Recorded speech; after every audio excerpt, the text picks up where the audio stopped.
오늘은 이제 교회력으로, 교회력이란 말은 전국교회, 전 세계 교회가 아니고 우리나라 교회력으로 어버이 주일입니다. 이 어버이 주일 전 세계 교회가 똑같이 지키는 것은 아닙니다. 참고로 미국과 한국에만 있는 제도입니다. 이 어버이 주일은 미국에서 시작됐습니다. 우리나라에서는 1956년 5월 8일을 어버이날로 지정을 했죠. 그 당시가 이승만 대통령 당시입니다. 어머니날로 지정했어요. 5월 8일을. 그러다가 1974년 박정희 대통령 당시에 이 어머니날이 문제가 있다 이래가지고 어버이날로 바꿨습니다. 그러면 이 5월 8일을 왜 지정했는지 그건 잘 모르겠고, 미국 얘기를 할까요? 미국은 1914년 이제 두 번째 주일을 어머니날로 지정을 했고 지금도 지키고 있습니다. 5월 두 번째 주일은 미국 교회에서는 어머니날입니다. 어머니날. 어머니 주일도 아니고 어머니날입니다. 1910년경에 안나 자비스라고 하는 여성이 이제 이것을 만들게 됐습니다. 이 안나 자비스의 엄마 앤 자비스는 남북전쟁 이후에 전쟁에서 상처받은 그리고 자식을 잃은 부모들을 위로하는 그런 일을 했었습니다. 그러다가 이제 그 엄마가 돌아가셨죠. 앤 자비스가 죽었습니다. 그래서 이제 1905년 그 앤 자비스가 세상을 떠난 이후에 딸인 안나 자비스는 어머니를 기리기 위해서 추도식 날, 아마 추도식인 것 같아요. 그죠? 버지니아의 한 교회에서 어머니를 위한 추도식을 열었고 이때 참석자들에게 카네이션을 선물했습니다. 그 이후에 이 안나 자비스는 버지니아 주의회 의원들에게 어머니의 사랑과 노고에 감사하는 날을 정해줄 것을 요청을 했고 1910년 버지니아 주지사는 5월 두 번째 일요일을 어머니날로 선포를 했습니다. 그 이후에 1914년 윌슨 대통령은 미국 전체에서 5월 두 번째 일요일을 어머니날로 선포를 했습니다. 그러니까 그 이후에 어머니날은 지금도 미국 전체에서 지켜지고 있습니다. 참고로 아버지날도 있습니다. 미국은 아버지날도 지키고 있습니다. 아버지날은 6월달에 있어요. 6월달. 6월 세 번째 일요일을 아버지날로 지키고 있죠. 카네이션은 원래 어머니 앤 자비스가 좋아하던 꽃이었습니다. 원래 흰꽃을 좋아한 것 같아요. 그런데 흰꽃을 좋아했는데 흰꽃이 워낙 풍경상이 일어나다 보니까 이제 빨간 꽃으로 바꿨죠. 그래서 이제 생전에 계실 때는 붉은색 꽃을, 그리고 돌아가신 경우에만 흰색으로 바꿔서 피웠습니다. 미국은 지금도 5월 두 번째 일요일을 어머니날로 지킵니다. 참고로 중국은 기독교국가 아닙니다. 중국도 5월 두 번째 일요일을 어머니날로도 지키고 있습니다. 그러니까 이제 미국에서 시작된 그 어머니날이 이제 전 세계적으로 보급되기 시작을 하는 것입니다. 성경에 어머니날이 있나요? 아버지날이 있나요? 그런 거 없습니다. 어린이날이 없듯이 어버이날, 어머니날, 아버지날 그런 거 없습니다. 하나님 중심적인 어떤 신앙에서 사람을 위한 날은 없습니다. 오직 하나님의 은혜를 기억하는 날만 있죠. 유월절, 오순절, 장막절, 불임절 이런 절기들은 모두 다 하나님께서 우리를 살려주시고 구원해 주신 은혜를 기억하는 그런 절기입니다. 개신교에서 성탄절, 부활절, 추수감사절 이런 것들이 하나님의 은혜를 기억하고 하나님을 찬양하는 그런 날로 있듯이 그런 날은 없습니다. 사람을 위한 날은, 사람의 날은 천주교에서 시작됐습니다. 1년 내내, 천주교에는요 거의 1년 365일 내내 날마다 누구나 날이 있는 거예요. 마치 우리 생일날이 있듯이, 그죠? 만약에 우리 생일이 우리가 이제 지금 한 20여 명, 한 20여 명 모이지만 만약에 1000명이 모인다고 생각해 보십시오. 그럼 1000명이 모이면 날마다 생일날이 있는 겁니다. 그죠? 날마다 생일날이 있는 겁니다. 제가 있던 교회에서는, 제가 전에 이제 부목사가 있던 분당 두레교회에서는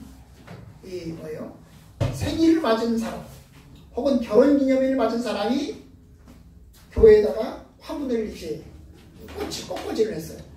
1년에 한 번씩 하는 거예요. 내가 결혼기념일 또 내가 생일을 맞으면 꽃꽂이를 이제 하나님께 하는 것입니다. 감사의 마음으로.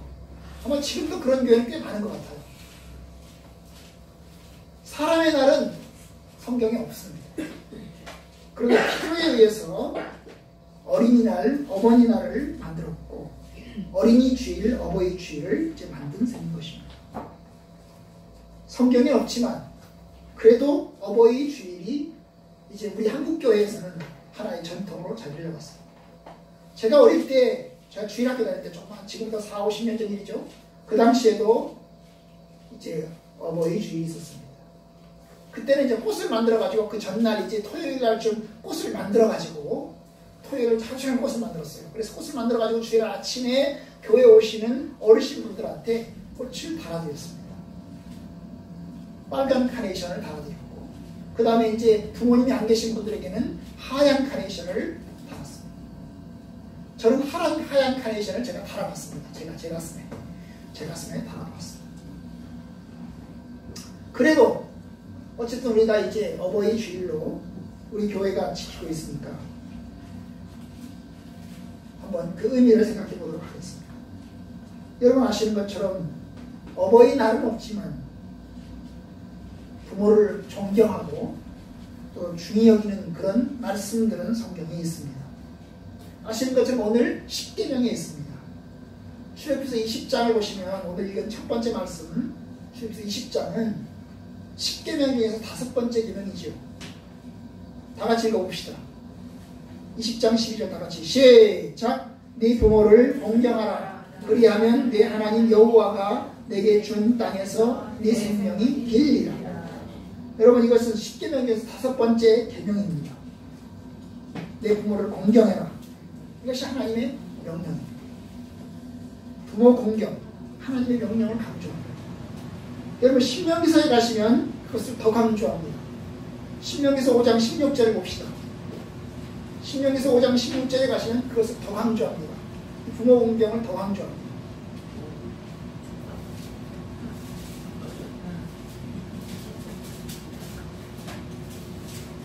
(269조) 신명기 5장 16절 다 같이 읽어봅니다. 시작. 너는 내 하나님 여호와께서 명령한 대로 내 부모를 공경하라. 그리하면 내 하나님 여호와가 내게 준 땅에서 내 생명이 길고 복을 누리리라. 여기 보시면 출애굽기서 20장 이것도 10계명이거든요. 여기 신명기서 5장도 10계명입니다. 두 번째 10계명이죠. 첫 번째 10계명인 출애굽기서, 두 번째 10계명인 신명기서. 그런데 신명기서의 10계명에서는 그것을 더 강조합니다. 어떻게 강조하죠? 너는 내 하나님 여호와께서 명령한 대로, 내 하나님 여호와께서 명령한 대로. 그러니까 이 뭐예요? 부모를 공경하는 것이 뭐예요? 하나님의 명령이라는 거예요. 하나님의 명령이라는 거예요. 이거 해도 되고 안 해도 되는 게 아니고 반드시 해야 된다는 거예요. 그래서 왜 강조합니까? 여러분 왜 이렇게 엄중하게 부모를 공경하는 것을 아주 강조해서 이야기를 합니까? 다른 계명에 어디 그런 얘기가 있어요? 그런 얘기 없습니다. 그냥 살인하지 마라, 가늠하지 마라, 도둑질하지 마라, 그렇게 얘기했죠. 근데 부모 공경에 대해서는 엄중하게 너는 내 하나님 여호와께서 명령한 대로 그걸 강조하고 있어요. 왜냐하면 여러분 부모는 자식의 근원이기 때문에 자녀는 부모 없이 이 땅에 태어날 수 없습니다. 자녀는 부모 없이 클 수 없습니다. 지금이야 커서 부모가 없이도 나 혼자 살 수 있을 것 같고 지금이야 충분히 나 혼자서 잘 살아가고 있지만 근데 여러분 부모 없이는 태어날 수도 없고 부모 없이는 성장할 수도 없습니다. 부모는 내 존재의 근원입니다. 제가 오늘 아침에 우리 시영에게 성수동 갔다 오다가 그런 얘기를 했습니다. 네가 만약에 아프리카에서 태어났으면 네 피부색은 좀 까만색이었을 거야. 네가 만약에 엄마 아빠를 만나지 않고 예수 안 믿는 사람을 만났으면 너는 예수 안 믿는 사람으로 살아갈 것이다.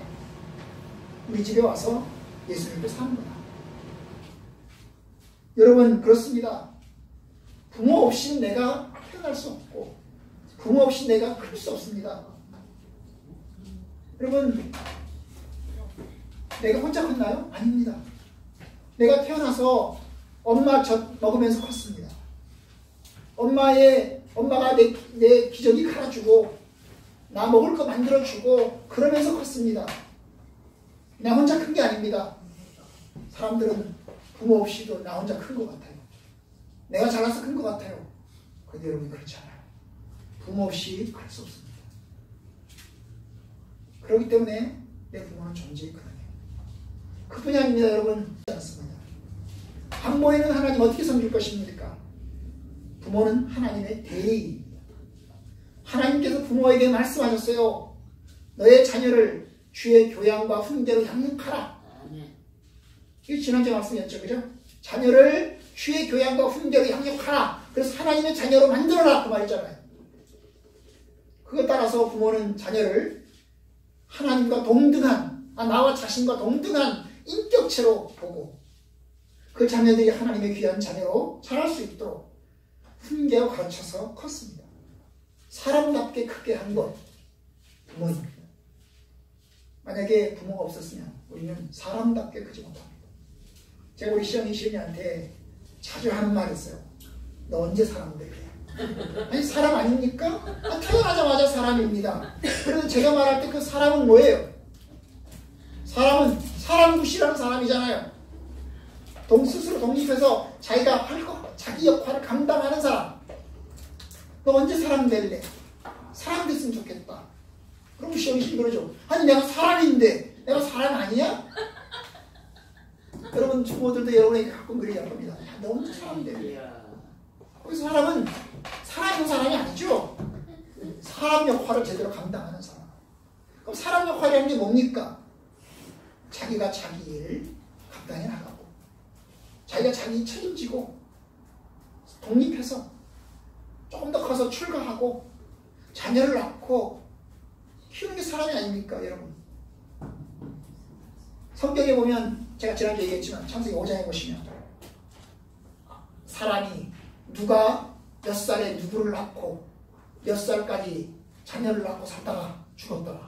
이게 인생이잖아요. 우리 인생이잖아요. 그러니까 우리 인생이 살 목적 태어나서부터 죽을 때까지 하는 게 뭡니까? 자식 낳는 거잖아요. 자식 낳는 거. 몇 사람이 아담이 몇 살에 누구를 낳고 그 다음에 몇 살까지 살다가 또 많은 자녀들을 낳고 그 다음에 몇 살 때 죽었더라.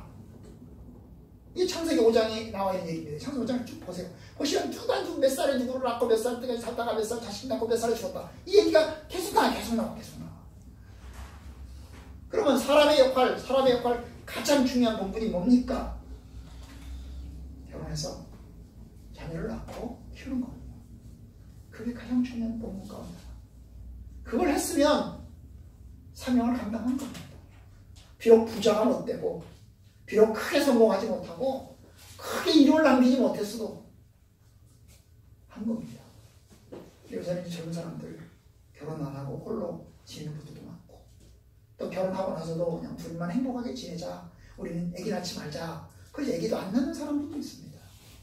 근데 여러분 성경의 뜻은 하나님의 뜻은 결혼하는 것이고 그 다음에 자녀를 낳는 것입니다. 자녀를 낳되 많이 낳는 것이 하나님의 뜻입니다. 어느 목사님 지난주에 만났는데 목사장 충양교에서 목사장을 기도해서 만났는데 이제 그 목사님도 자기 딸이 26살 된 딸인데 자기는 자기 딸한테 빨리 결혼하라 그랬대. 그런 사람 말 결혼해서 자식을 많이 낳으라는데 5명 6명 낳으라는데 왜 그럴까요? 자기는 딸이 사실 자식 안 낳았으면 좋겠대. 딸이 여러 번 자식 낳기 힘들잖아요. 여러분 딸이 직장생활 하다가 경력 단절되잖아요. 그렇죠? 그래서 자식 안 낳았으면 좋겠어요. 아들인 사람이야 자기 아들이 자식 안 낳는 거니까 그냥 쭉 가는 거니까 상관없지만 딸을 가진 사람들은 너무 자식 때문에 고생하는 게 싫으니까 그냥 한 명만 낳아라. 이런 얘기 하잖아요. 그런데 자기는 여러 명을 낳으라고 해요. 왜 그럴까? 자기는 그것이 하나님의 뜻이라고 생각한다. 하나님의 뜻이라고 생각한다. 여러분, 그렇습니다. 사람답게 된다는 것은 바로 그걸 이야기합니다. 자녀를 낳고 키우는 것. 여러분, 지금 이슬람이 무섭게 커가고 있습니다. 이슬람이 무섭게 지금 세력을 확장해가고 있습니다. 그 이유가 뭘까요? 여러분, 이슬람은 일부 다처입니다. 여러 명의 부인을 거느립니다. 그뿐이 아닙니다. 이슬람은 기본적으로 자녀를 많이 낳습니다. 여자들이 이게 종속된 마음이 있어가지고 기본적으로 자녀를 많이 낳는 쪽으로 훈련이 되어 있어요. 자녀를 많이 낳아요. 10명씩이나 10명씩. 우리 옛날 60년대랑 비슷한 거예요. 꼭 그렇지 않더라도 여러 명을 낳을 수 있나요? 못 낳겠으면 입양해야 됩니다. 하나님의 뜻입니다. 그것이 하나님의 뜻입니다. 그러면 부모를 왜 공경할까? 어떻게 공경할까? 인간이 마땅한 도리 이전에 하나님의 명령, 우리가 부모를 공경하는 이유는 인간의 마땅한 도리라기보다 하나님의 명령 때문입니다. 부모가 없이는 사람 되지 못하죠. 하나님의 백성 되지도 못합니다. 나로 사람이 되게 하고 하나님의 백성 만드는 것이 결국 부모입니다. 부모는 최고의 권위자입니다. 하나님은 보이지 않습니다. 그 대신 우리는 부모를 봅니다. 부모를 보면서 하나님을 섬기고 부모를 보면서 하나님의 뜻을 따라서 살아갑니다. 부모가 없이는 내가 하나님의 백성 될 수 없습니다. 제가 지난주에 얘기했지만 자녀를 교육하는 것은 목사의 책임이 아닙니다. 자녀를 교육하는 것은 부모의 책임입니다. 자녀를 신자로 만드는 것은 목사의 책임이 아니고 그건 부모의 책임입니다. 목사의 책임은 그 부모를 신자가 되도록 권고하고 권면하고 격려하는 것입니다. 그런 가장 1차적인 사명은 부모입니다. 그래서 신앙교육은 가정에서 하는 것입니다. 그러면 어떻게 공경할까요? 부모를 공경하는 것 두 가지입니다. 첫 번째는 부모의 가르침을 존중하고 따르는 것입니다. 부모의 가르침이란 뭘까요? 내가 어릴 때부터 들어왔던 가르침을 이야기합니다. 유언과 같은 이야기입니다. 별도의 유언을 남기지 않았지만 계속해서 들어왔던 이야기입니다. 아주 귀가 박히도록, 귀에 못이 박히도록 들어왔던 가르침. 이것이 부모의 가르침이에요. 그 부모의 가르침을 존중하고 따르는 것입니다. 솔로몬은 자기가 왕이 되고 난 다음에 아버지 다윗의 가르침을 들었습니다. 그 아버지 다윗의 가르침이 뭡니까? 여호와를 경외하라. 솔로몬이 아버지의 가르침을 따를 때 그런 축복을 받았습니다. 그런데 이 솔로몬이 아버지의 가르침을 무시했습니다. 나중에 부인을 여러 명 두고서 아버지의 가르침을 무시했습니다. 그 결과 그는 방탕하게 되었고 그는 추락하게 되었습니다. 여러분, 아버지의 가르침이 있나요? 아버지의 가르침이 뭘까요? 우리 아버지는 예수도 안 믿었습니다. 저는 우리 아버지가 일찍 돌아가셨습니다. 그래서 저는 우리 아버지가 들은 가르침이 없습니다. 우리 어머님이 가르침이 뭘까요? 우리 어머님 가르침은 학교 가지 말라는 소리였습니다. 우리 집 가난하니까 학교 가지 마라. 그런데 제가 아프면 우리 어머니는 저를 안고 저를 업고 병원으로 약국으로 치달았습니다. 어머니는 저를 위해서 기도했고 그것이 저희 어머님이었습니다. 저희 어머님이 저한테 뭘 특별히 가르친 것이 없는 것 같아요. 그냥 학교 가지 마라. 그 소리만 기억이 납니다. 또 하나 기억납니다. 저희 어머님은 아침 일찍 이제 한라산에 고사리거꾸로 다녔습니다. 그러면 이제 남아있는 것은 저하고 제 동생이었습니다. 저 동생 그때 그 당시에 뭐 3살, 4살, 5살, 6살 뭐 이 정도였어요. 우리 여동생이 7살인가 8살 때 우리 어머니가 돌아가셨거든요. 그러니까 우리 여동생을 누가 봐야 돼요? 제가 보는 거예요. 우리 어머니 아침 새벽에 일어나서 우리가 잠자고 있는데 한라산에 고사리거꾸로 간다고 가신 겁니다. 그리고 밥을 해서 밥상에다 해놓고 가는 거죠. 그러면 제가 우리 동생 제가 먹이는 거죠. 우리 엄마 언제 오실까요? 밤늦게 하늘산에서 내려오십니다. 그리고 밤새도록 고사리 삶아놓고 그 다음에 널어놓고 그 다음에 다시 꼭 한라산으로 가는 겁니다. 그럼 우리 엄마가 저번 달은 뭐예요? 네 동생 잘 놀아줘라. 네 동생 잘 놀아줘라 그거 아니겠어요? 그것을 들어갔어요. 네 동생 잘 놀아줘라. 여러분, 부모가 자녀들에게 가르치는 게 뭘까요? 제가 우리 아이들에게 가르치는 게 뭘까요? 제가 우리 아이들에게 가르치는 것은 딱 두 가지입니다. 제가 오늘 주일학교 설교 시간에 얘기했어요. 주일학교 어린아이들 우리 가랑이, 시영이 앞에 놓고서 내가 내 마음에 우리 자녀들을 향한 소원이 딱 두 가지가 있다. 두 가지를 내가 가르친다. 그 두 가지 중에서 첫 번째가 뭘까요? 하나님을 경외하라. 하나님을 경외하라. 하나님을 신실하게 잘 섬겨라. 그걸 가르친다고 그랬어요. 두 번째는 뭘까요? 싸우지 마라. 니네들끼리 싸우지 마라. 화목하게 잘 지내라. 아주 기가 막히도록 그 얘기를 합니다. 애들이 얼마나 싸울까요? 날마다 싸워요. 날마다 싸워요. 아주 징징징 피가 아주 징징징징 싸우지 마. 여러분, 어떤 이는 부모가 가르친 것이 생각이 안 나는 분들이 있습니다. 부모가 일찍 돌아가셨거나 혹은 부모가 본이 되지 못하거나 혹은 부모가 예수 믿지 않거나 그래서 부모에게 좋은 가르침을 듣지 못한 경우도 있습니다. 가장 안타까운 경우죠.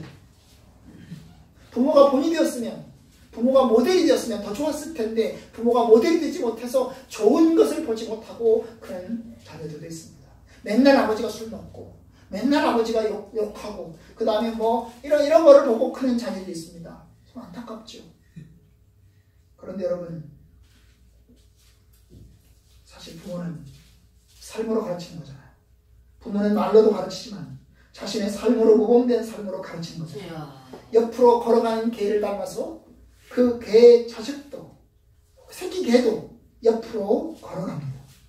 그럼 우리는 뭘 해야 될까요? 우리는 우리 살아있는 생전의 부모로부터 잘 가르침을 못 받았으면 하나님의 가르침, 성경의 가르침을 통해서 배워야 하는 것입니다. 성경의 가르침이 뭘까요? 성경의 가르침은 딱 두 가지입니다. 하나님을 경외하라, 사람들을 사랑해라. 여러분, 십계명 출애굽기서 20장 오늘 말씀 십계명 10가지가 나오잖아요.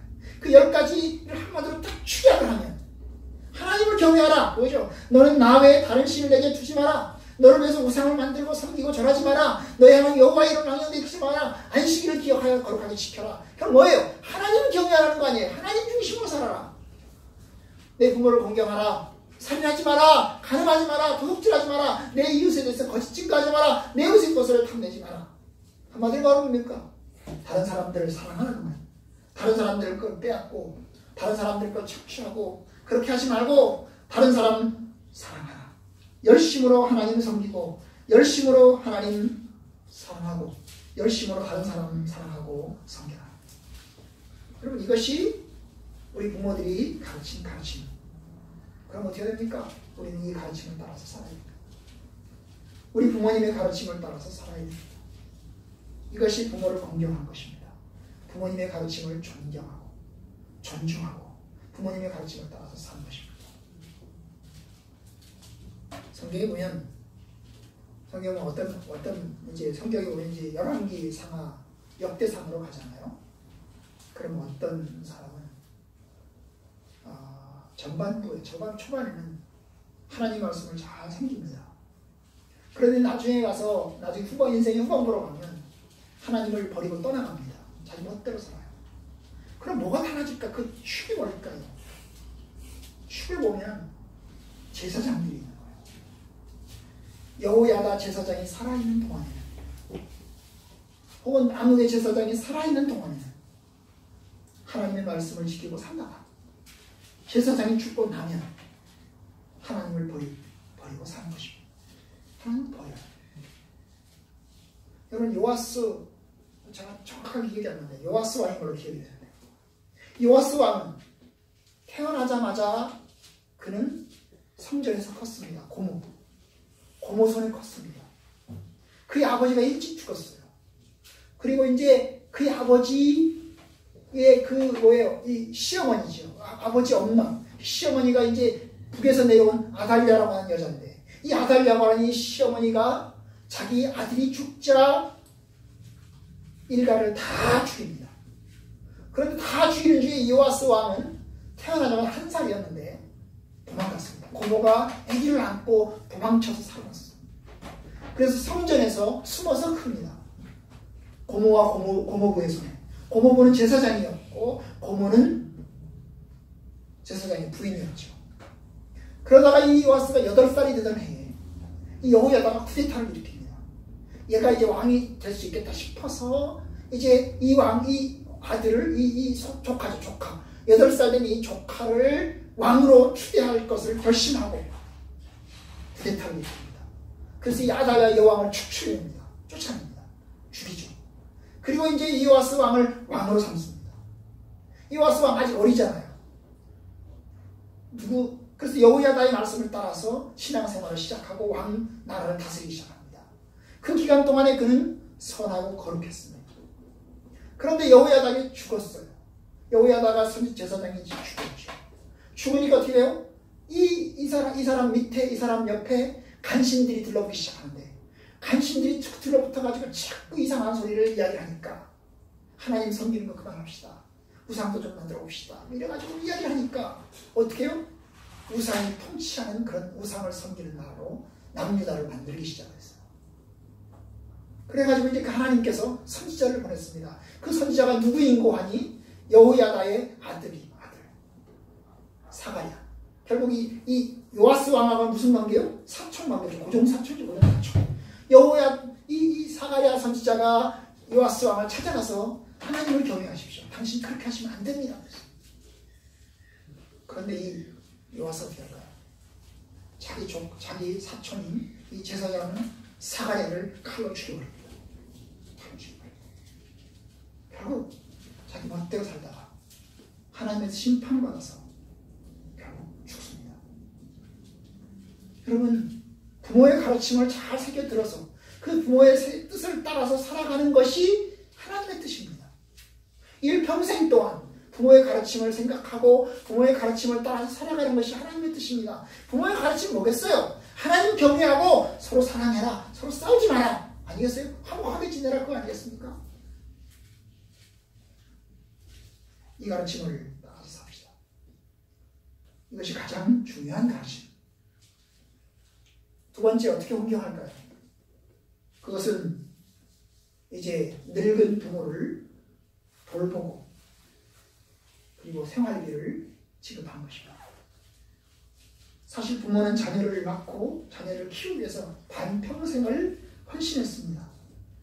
먹이고 입혔습니다. 우리의 부모들 새벽부터 밤늦게까지 열심히 일을 했습니다.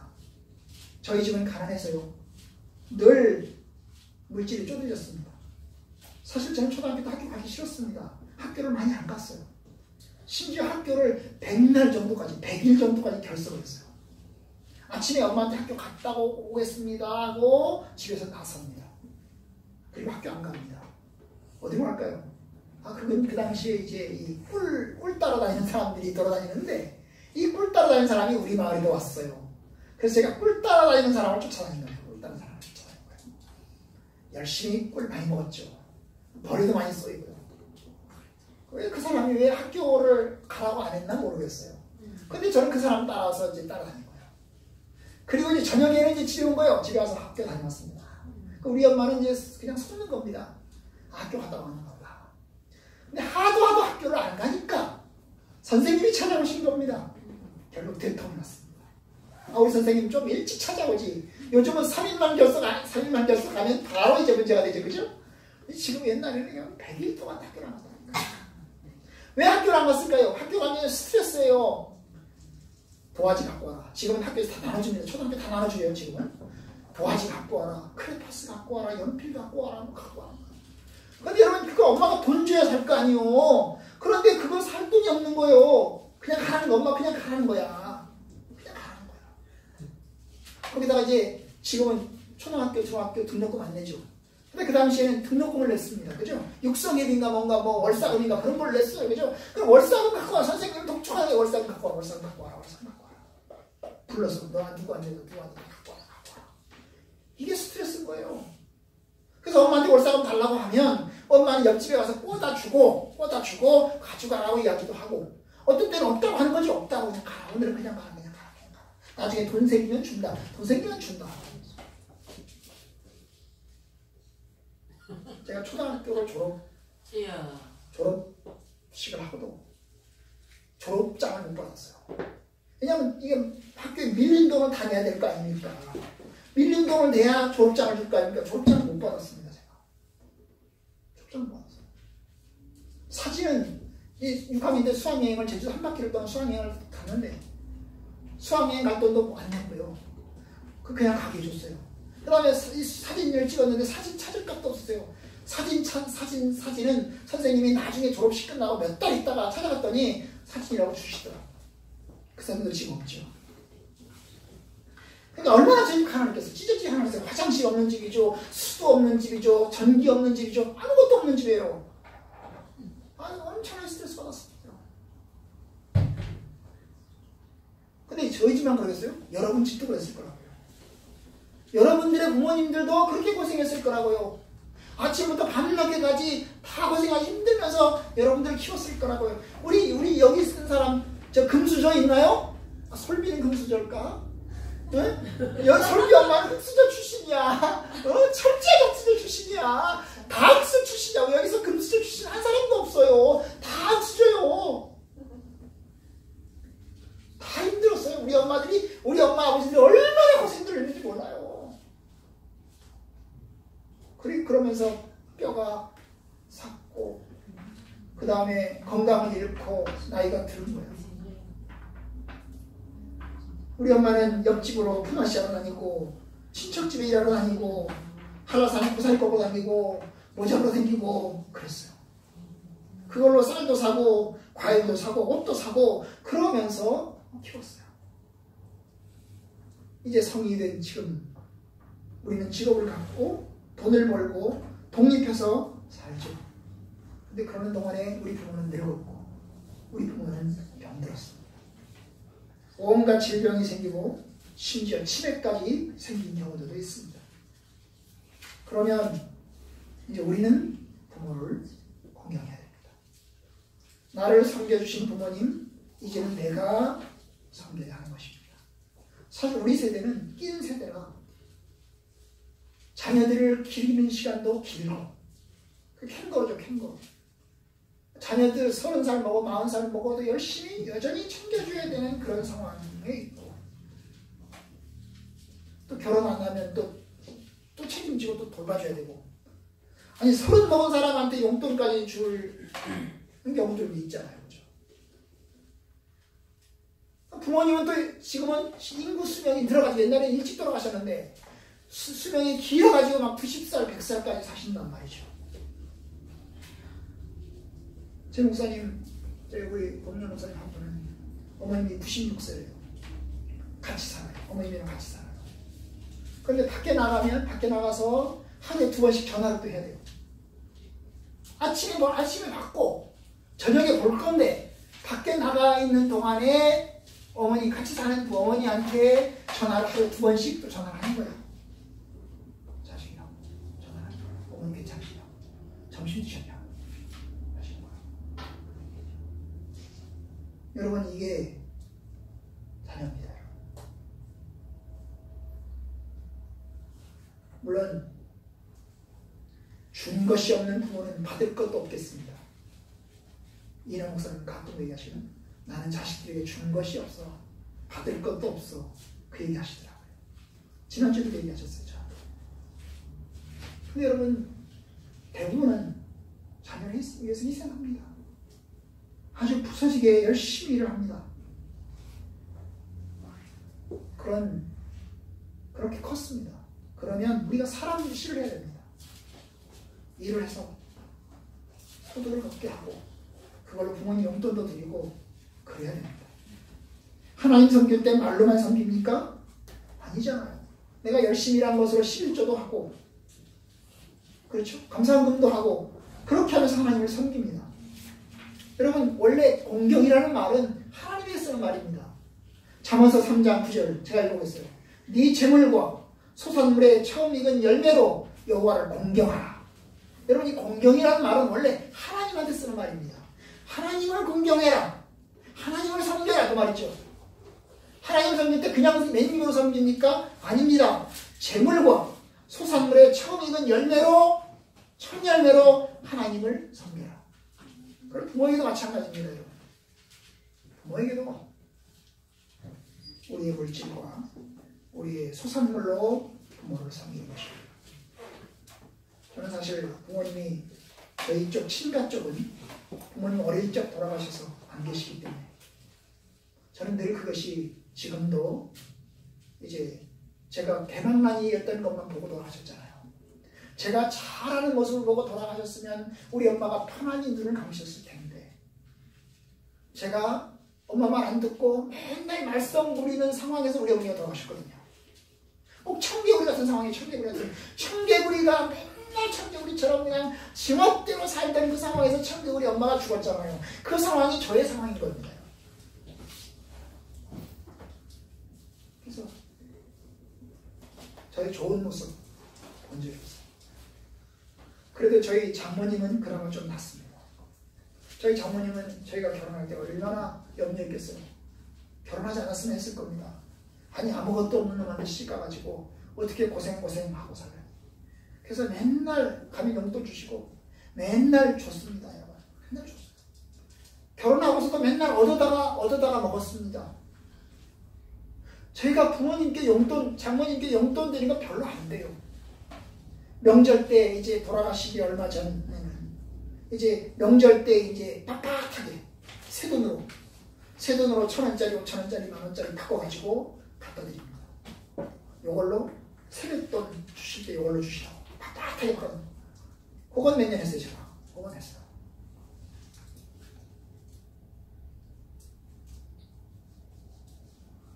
여러분, 부모님을 공경하는 것, 섬기는 겁니다.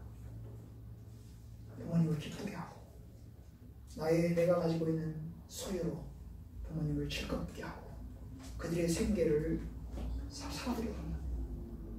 요새는 이제 우리 세대들은 자식들한테 받을 것도 이제 기대를 못하니까 국민연금 들어야 되고 연금 들어야 되고 이런 상황입니다. 가슴 아프죠? 자녀들도 이제는 점점 자녀들도 부모님한테 내가 섬겨야 되겠다 이런 의식도 점점 없어져 가고 있는 것 같습니다. 네? 이제 부모님 국민연금 들으시오. 연금 들으시오. 이런 추세인 것 같아요.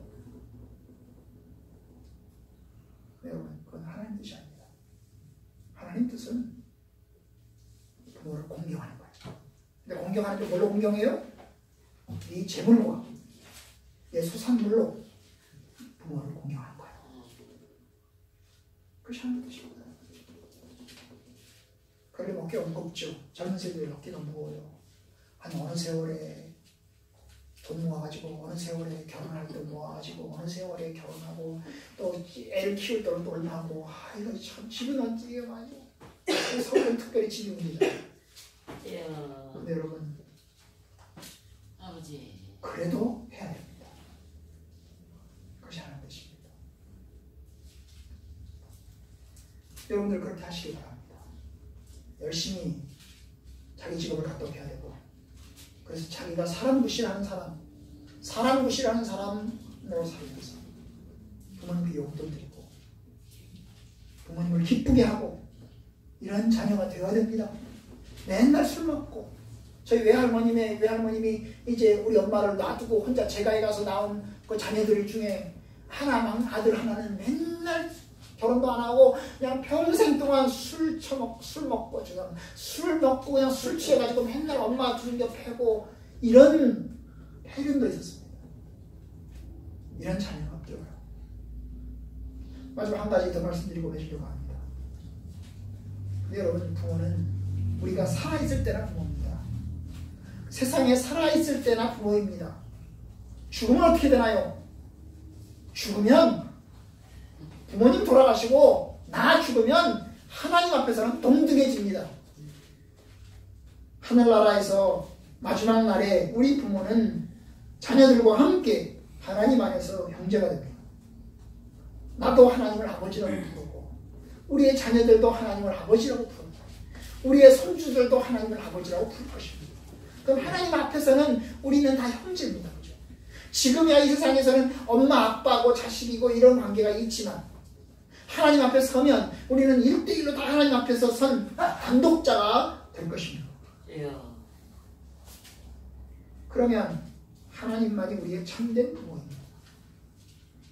성경에 그 이야기를 합니다.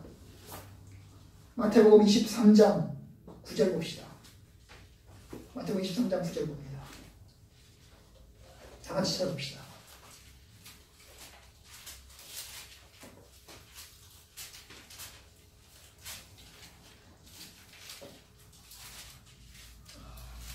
(23장 9절) 다 같이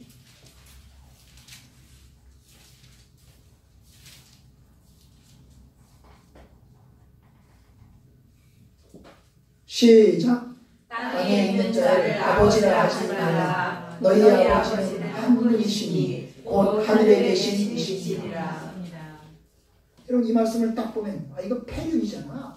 아니 땅에 있는 아버지를 왜 아버지라고 하지 말라고 그래. 땅에 있는 자가 아버지지. 성경이 말하는 건 너희 아버지는 한 명인데 그 한 명이 누구라고요? 하늘에 계신 분이다. 하늘에 계신 하나님 아버지가 진짜 아버지고 그런 얘기하다. 하나님이 우리의 참된 부모입니다. 하나님 아버지와 우리와의 관계는 영원한 관계입니다. 그러나 여러분 이 땅에서 부모와 자식과의 관계는 이 땅에서 살아있는 동안에만 관계입니다. 세상을 떠나면 나는 우리 부모와 영원한 관계, 영원한 부모의 관계가 아닙니다. 여러분 마리아와 아기 예수의 관계. 마리아는 예수의 육신의 부모였습니다. 육신의 엄마였습니다. 그런데 여러분 공생애를 통해서 예수님의 십자가의 죽으심으로 마리아와 예수님과의 관계는 영원한 예수님의 엄마가 아닌 겁니다. 마리아도 역시 예수님의 백성이고 마리아도 역시 예수님의 종인 것입니다. 마찬가지입니다. 부모로 섬기는 것, 그건 이 세상에서 합니다. 하나님 나라에 서면 우리는 동등하게 하나님과 다 같이 우리 부모와 같이 설 것입니다. 같은 반열에 서게 될 것입니다. 그것은 한시적인 겁니다. 이 땅에서의 관계는. 여러분 그걸 기억하시고 궁극적으로 하나님을 섬기셔야 합니다. 궁극적으로 하나님을 섬기고 궁극적으로 하나님을 의지하고 살아갑니다. 하나님 없이는 살 수 없습니다. 하나님 없이 우리는 죽을 수밖에 없습니다. 오직 하나님만이 우리 유일한 부모십니다. 인간 부모는 내가 살아있는 동안 섬기는 겁니다. 그러니까 있을 때 잘해줘. 있을 때 잘해. 있을 때 잘해. 있을 때 잘해. 살아있을 때 잘해야 되는 겁니다. 여러분 어떤 사람들은 죽고 난 다음에 제사 지낸답시고 뭐 열심히 제사를 지냅니다. 여러분 그거 먹지 못합니다. 아무런 의미 없습니다. 살아있을 때 최선을 다해 섬기셔야 됩니다. 살아있을 때 그분이 나의 부모입니다. 이제 하나님 앞에 서면 그분과 나는 동등한 하나님의 백성으로 하나님 앞에 서게 될 것입니다. 그러려면 우리 부모가 같은 하나님 나라에 들어가지 않겠어요? 우리 부모가 같은 하나님의 백성이 되어야 되지 않겠습니까? 나는 천국에 가는데 우리 부모는 지옥에 가거나 나는 하나님의 백성이 되는데 우리 부모는 하나님의 백성이 되지 못한다면 그것 또한 불행입니다. 그렇기 때문에 부모는 신앙을 갖고 예수를 믿는데 자녀가 안 믿으면 그것도 불행이지만 자녀는 예수를 믿는데 그 부모가 예수를 안 믿는 것도 불행이죠. 그거 어떻게 해야 됩니까? 전도해야 됩니다. 전도해야 됩니다. 예수 믿으시라고 전도해야 됩니다. 저는 제가 주일학교 어린 시절에 그래서 저는 우리 엄마를 전도했습니다. 제가 먼저 교회를 나갔어요. 친구 따라서 교회를 나갔어요. 그리고 우리 엄마를 전도했어요. 어떻게 전도했을까요? 제가 오늘 아침에 우리 꼬이라고 얘기했어요. 내가 3일을 굶었어요. 3일을. 엄마 교회 나갑시다. 안 간다는 거야. 바쁘다는 거야. 고사익고 다니는데 우리 속고 살아야 되는데 이거 언제 일요일날 교회 가냐는 거야. 그 당시에 우리 동네에서 교회를 다니는 집은 딱 한 집이었습니다. 그런데 그 집 여자는 맨날 사람들의 손가락질을 당했습니다. 왜냐하면 아침 새벽에 5시에 교회를 하다가 7시, 8시에 집에 옵니다. 그러면 시골 사람들 아침 5시면 일어나서 밭에 가서 일하는 상황이에요. 그죠? 밖에 나가서 일하는 상황입니다. 그 아침 8시, 9시에 집에 와가지고 언제 밭에 가서 언제 일합니까? 일요일날, 주일날 되면 그분은 딱 교회 갑니다. 딱 교회 가요. 다 일일 제쳐놓고 교회 갑니다. 그러니 동네 사람들이 싫어하죠. 아니 예수 믿는 것들은 맨날 일요일 된다고 교회 간다고 해요. 사람들은 다 밭에 가서 일을 해야 되는데 농번기에 바쁘게 일을 해야 되는데 어떻게 언제 일요일날 교회 갑니까? 교회 가지 말아야지. 그런데 그분은 교회 다녔어요. 그런 상황입니다. 여러분. 우리 동네에서 딱 그 집이 교회 다녔어요.